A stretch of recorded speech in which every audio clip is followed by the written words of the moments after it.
ঢাকা থেকে লন্ডন দূরত্ব প্রায় ৮,০০০ কিলোমিটার। সাধারণত একটি বিমান এই পথ পাড়ি দিতে সময় নেয় প্রায় ১০ ঘন্টা, কিন্তু গত কয়েকদিন ধরে এই পথটুকু যেন হয়ে উঠেছে এক অদৃশ্য ধাঁধার গোলকধাঁধা। বাংলাদেশের রাজনৈতিক অঙ্গনে এমন কিছু ঘটনা ঘটেছে যা দেখে সাধারণ মানুষের মনে জমে উঠেছে হাজারো প্রশ্ন।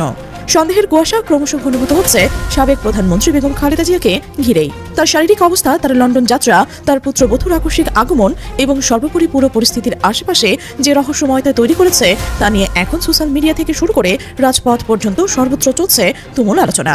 আজকের দিনের শুরুতে যে খবরটা আপনাদেরকে দেব সেটি নিশ্চয়ই বেগম খালেদা জিয়া সম্পর্কিত। দেশে বিদেশে অসংখ্য মানুষ চেয়ে আছে বেগম খালেদা জিয়ার সর্বশেষ অবস্থাটা কি।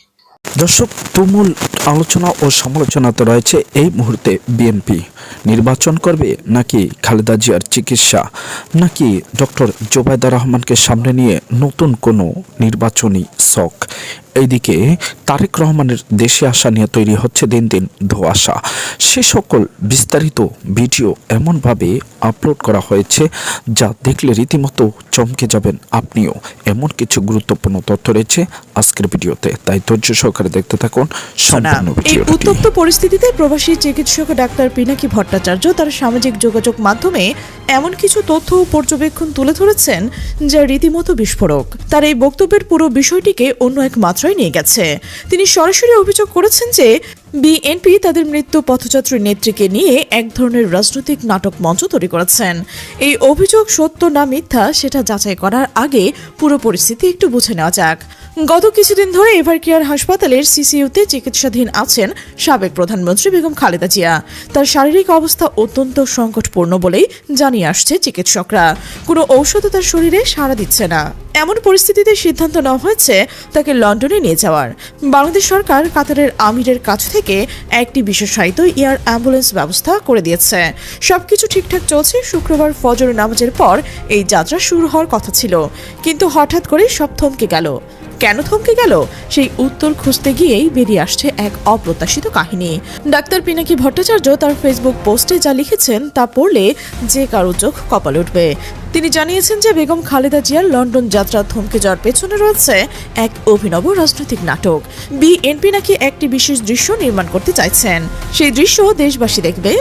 পথযাত্রী খালেদা জিয়ার শিওরে মলিন বদনে দাঁড়িয়ে আছেন তার পুত্র ডক্টর জোবায়দা রহমান। এই একটি মাত্র ছবি তোলার জন্যই নাকি পুরো লন্ডন যাত্রা পিছিয়ে দেওয়া হয়েছে। এই অভিযোগ শুনে অনেকে হয়তো ভাবছেন এটা নিছক রাজনৈতিক বিদ্বেষপ্রদ বক্তব্য, কিন্তু একটু ভালো করে ভাবলে দেখা যাবে যে কিছু বিষয় সত্যিই মেলে না। ডক্টর জোবায়দা রহমান বাংলাদেশে এসেছেন ফজরের অনেক পরে, অথচ প্রাথমিকভাবে ঘোষণা ছিল যে শুক্রবার ফজরের পর এয়ার অ্যাম্বুলেন্সে যাত্রা শুরু করবে। তাহলে প্রশ্ন ওঠে জোবায়দা রহমান কেন এলেন? যদি খালেদা জিয়া লন্ডনে যাচ্ছিলেন তাহলে সেখানে বিমানবন্দরে অপেক্ষা করলেই তো হতো। হাজার হাজার মাইল পাড়ি দিয়ে ঢাকায় এসে তারপর আবার লন্ডনে ফিরে নিয়ে যাওয়া এর মানে কি? এই প্রশ্নের উত্তর কেউ দিতে পারছে না। আরো হাস্যজনক ব্যাপার হলো মির্জা ফখরুল ইসলাম আলমগীরের আচরণ। সংবাদ সম্মেলনে যখন সাংবাদিকরা জানতে চাচ্ছিলেন ডক্টর জোবায়দা রহমান আসবেন কিনা, তিনি তখন রীতিমতো ক্ষিপ্ত হয়ে গিয়েছিলেন। এটা আপনারা কি বলছেন বলে সাংবাদিকদের ওপর প্রচন্ড রাগ দেখিয়েছিলেন তিনি। এই আচরণ কেন? মির্জা ফখরুল কি জানতেন না যে জোবায়দা রহমান আসছেন, নাকি তারেক রহমানের পরিবারের বিষয়ে তাকে কোনো তথ্য দেওয়া হয় না? যদি তথ্য দেওয়া না হয় তাহলে তিনি এসব বিষয়ে সংবাদ সম্মেলনে কথা বলছেন কেন? যদি এটি পিওর মেডিকেল বিষয় হয় তাহলে এখন রাজনৈতিক নেতৃত্বের কি দরকার? ডক্টর জাহিদ সাহেব আছেন, তিনি এসব বিষয়ে সামলাতেও পারেন। এই প্রশ্নগুলো যখন একসাথে মেলানো হচ্ছে তখন একটা অদ্ভুত চিত্র ফুটে উঠেছে। জনমনের সন্দেহ ক্রমশ ঘনীভূত হচ্ছে। অনেকের কাছে প্রশ্ন আসছে, খালেদা জিয়া কি সত্যি জীবিত আছেন? এই প্রশ্নটা হয়তো অনেকের কাছে অবান্তর মনে হতে পারে, কিন্তু পুরো বিষয়টা সামলানো হচ্ছে তাতে এই প্রশ্ন উঠছে। তবে এই প্রশ্নের একটা যৌক্তিক উত্তর রয়েছে। বিএনপি এখন ক্ষমতায় নেই। একজন মৃত মানুষকে জীবিত হিসেবে চালিয়ে দেওয়া ক্ষমতাসীনদের পক্ষে সম্ভব হলেও বিরোধী দলের পক্ষে এটা প্রায় অসম্ভব। এখানে বিদেশি ডাক্তার আছেন, বিদেশি হাসপাতাল জড়িত রয়েছেন। এত বড় একটা মিথ্যা গোপন রাখা বিএনপির পক্ষে সম্ভব নয়। তাই খালেদা জিয়া জীবিত আছেন এটা মেনে নেওয়া যায়, তবে অত্যন্ত সংকটপূর্ণ অবস্থায়। কিন্তু তাহলে প্রশ্ন হচ্ছে, লন্ডনে কেন নিয়ে যাওয়া হচ্ছে? এই প্রশ্নের উত্তর খুঁজতে গেলে আমাদের একটু মেডিকেল সায়েন্সের দিকে তাকাতে হবে। ডক্টর পিনাকি ভট্টাচার্য একজন চিকিৎসক। তার পর্যবেক্ষণ অনুযায়ী খালেদা জিয়ার বর্তমান শারীরিক অবস্থার রিকভারি কোনো সম্ভাবনা পরিকল্পনাই নেই, কোনো ঔষধও তার শরীরে কাজ করছে না। এমন পরিস্থিতিতে যা করা যায় তাকে চিকিৎসা বিজ্ঞানের ভাষায় বলে প্যালিয়েটিভ কেয়ার, অর্থাৎ রোগীর শেষ সময়টা যেন কম কষ্টে কাটে সেই ব্যবস্থা করা। এর বাইরে শুধু দোয়া করা ছাড়া আর কিছু করার নেই। তাহলে লন্ডনে এমন কি আছে যা ঢাকায় নেই? লন্ডনে কি এমন কোনো চিকিৎসা আছে যা খালেদা জিয়াকে সুস্থ করে ফেলতে পারে? ডাক্তার পিনাকির মতে এমন কোনো চিকিৎসা থাকার কথা নয়। তাহলে লন্ডনে কেন? এই প্রশ্নের উত্তর খুঁজতে গেলে আমাদের তাকাতে হবে তারেক রহমানের দিকে। তারেক রহমান দীর্ঘদিন ধরে লন্ডনে আছেন, তিনি বাংলাদেশে আসতেও পারছেন না বিভিন্ন কারণে। এখন যদি খালেদা জিয়া বাংলাদেশে যায় তাহলে তারেক রহমান সারা জীবন একটা খোঁটা খাবেন। মানুষ বলবে মায়ের শেষ সময়ে পাশে ছিল না। এই খোঁটা থেকে বাঁচার একমাত্র উপায় হলো মাকে লন্ডনে নিয়ে যাওয়া। সেখানে তারেক রহমানের পাশে বসে যদি খালেদা জিয়া শেষ নিঃশ্বাস ত্যাগ করেন তাহলে এই প্রশ্ন আর উঠবে না, বরং একটা ইতিবাচক ইমেজ তৈরি হবে যে সন্তান মায়ের শেষ মুহূর্তে পাশে ছিল। এই বিশ্লেষণ যদি সত্যি হয় তাহলে এটা নিঃসন্দেহে একটা রাজনৈতিক নাটক।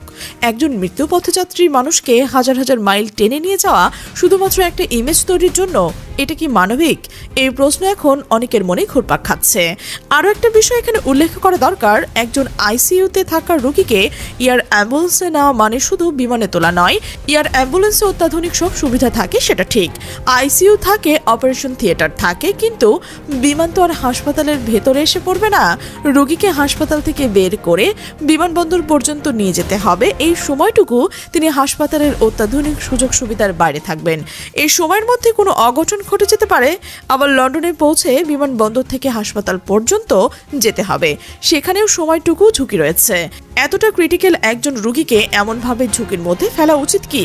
যদি শুধু প্যালিয়েটিভ কেয়ার দরকার হয় তাহলে সেটা ঢাকাতেও সম্ভব। এভার কেয়ার হাসপাতালে সেই সুবিধা নেই এমন তো নয়। বাংলাদেশের সংস্কৃতিতে পরিবারের বন্ধন অনেক গভীর। অসুস্থ মানুষের পাশে আত্মীয় স্বজন দৌড়ে আসেন, কিছু করতে পারুক বা না পারুক পাশে থাকেন, এটা দেশের রীতি। ইউরোপ আমেরিকায় হয়তো মানুষ আইসিইউতে একা পড়ে থাকে, কিন্তু বাংলাদেশের শাশুড়ি অসুস্থ হলে পুত্রবধূ দৌড়ে আসবেন, এটাই স্বাভাবিক। নাতি নাতনিরা আসবেন, তারেক রহমানের 2 মেয়ে আসবেন, এই প্রত্যাশা জনগণের। কিন্তু দীর্ঘদিন কেউ আসেননি। এই প্রশ্ন উঠছিল আগেই। তারেক রহমান আসতে পারেন না সেটা মানা গেল, বিভিন্ন জটিলতা রয়েছে, কিন্তু জোবাইদা রহমান কেন আসছেন না? এই প্রশ্নের উত্তর দিতে হচ্ছিল বিএনপিকে, আর সেই প্রশ্ন থেকে বাঁচতে হয়তো এখন জোবাইদা রহমানকে আনা হয়েছে। ডক্টর পিনাকি ভট্টাচার্য তার পোস্টে স্পষ্ট করে লিখেছেন যে এটা একটা কৃত্রিম দৃশ্য নির্মাণের প্রচেষ্টা, পুত্রবধূকে দায়িত্বশীল হিসেবে দেখানোর জন্য। যেহেতু তিনি ভবিষ্যতে রাজনীতি করবেন সেজন্য এই ইমেজটা দরকার। সাধারণ মানুষ যেন বলতে না পারে যে শাশুড়িকে দেখতে আসেনি। এই একটা ফুটেজ নেওয়ার জন্য পুরো লন্ডন যাত্রা পিছিয়ে দেওয়া হয়েছে। এখন প্রশ্ন হলো, এই অভিযোগ কতটা সত্য? বিএনপি কি সত্যি এমন নাটক করছে, নাকি এটা বিরোধীর পক্ষ থেকে রাজনৈতিক প্রচারণা? এই প্রশ্নের উত্তর সময় দেবে। তবে যে বিষয়গুলো সামনে এসেছে সেগুলো উড়িয়ে দেওয়া যাচ্ছে না। ডক্টর জোবাইদা রহমান আসার সময় মেলে না, মির্জা ফখরুলের আচরণ মেলে না, লন্ডন নিয়ে যাওয়ার যুক্তি মেলে না। এত কিছু না মিললেও স্বাভাবিকভাবেই সন্দেহ জাগে। পিনাকি ভট্টাচার্য তার পোস্টে লিখেছেন যে এয়ার অ্যাম্বুলেন্সের ব্যবস্থা কিন্তু বাংলাদেশ সরকার করেছে, বিএনপি নয়। সরকার ইউনূস সাহেবের দিকে তাকিয়ে এই ব্যবস্থা করে দিয়েছেন। কাতারের আমিরের কাছ থেকে বিশেষায়িত এয়ার অ্যাম্বুলেন্স আনার ব্যবস্থা করেছেন সরকার। অথচ এখন সেই যাত্রা থমকে গেছে একটা রাজনৈতিক নাটকের জন্য। এটা কি দায়িত্বশীল আচরণ? একজন অসুস্থ মানুষের চিকিৎসার বিষয়ে এইভাবে রাজনীতি ঢুকিয়ে দেওয়া কি উচিত? হ্যাঁ দর্শক, আপনারা দেখলেন তো। এরকম নিত্য নতুন ভিডিও পাওয়ার জন্য আমাদের সাথে থাকবেন। এতক্ষণ পর্যন্ত যারা আমাদের সাথে ছিলেন আপনাদেরকে অসংখ্য ধন্যবাদ। আর যারা পরবর্তীতে আমাদের সাথে যুক্ত হতে চান কিংবা আমাদের প্রত্যেক মুহূর্তের